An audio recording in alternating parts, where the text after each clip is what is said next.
In 1905, the British government made a decision that would change the course of Indian history forever: the Partition of Bengal. What seemed like an administrative move was actually a sinister attempt to divide Indians and crush the growing freedom movement. But how did this decision spark one of India's greatest resistance movements? And how did it lay the groundwork for deeper divisions that would haunt India for decades? This is the full story of the Partition of Bengal. Why did the British partition Bengal? At the start of the 20th century, Bengal was the largest province in British India, home to over 80 million people. The British claimed the province was too big to govern effectively. But the truth: Bengal was the heart of Indian nationalism. Educated elites in Bengal were rallying people against British rule. Hindu and Muslim communities stood united, demanding freedom.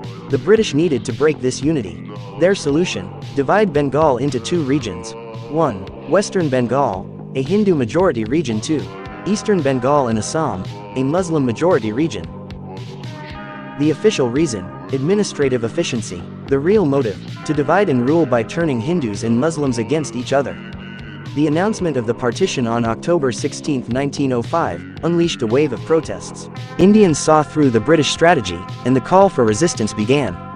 Enter the Swadeshi Movement, a call for self-reliance. Indians boycotted British goods, choosing to support local products instead. Bonfires of foreign textiles lit up the streets of Bengal. It wasn't just about economics, it was about reclaiming independence. Leaders like Bal Gangadhar Tilak and Rabindranath Tagore inspired people to unite. Tagore even tied Rakhi between Hindus and Muslims, symbolizing brotherhood and unity. But the movement wasn't limited to peaceful protests. Frustration led some groups to take more drastic steps, including bombings and attacks on British officials. While the Swadeshi movement gained momentum, the British worked on their divide and rule strategy. Many Muslims supported the partition, believing it would bring economic benefits to their regions. Meanwhile, Hindus saw it as an attack on Bengal's unity. This created the first majority communal divide in modern Indian history. Distrust grew between the two communities, and the unity that fueled the nationalist movement began to crack. The British had succeeded in planting the seeds of division, a division that would eventually lead to the partition of India in 1947. After 6 years of protests, boycotts, and unrest, the British reversed the partition of Bengal in 1911. The decision was celebrated as a victory for Indian nationalism. But was it really? The communal divisions created by the partition didn't disappear.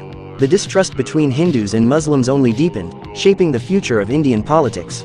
And the British learned an important lesson: that divide and rule strategy works.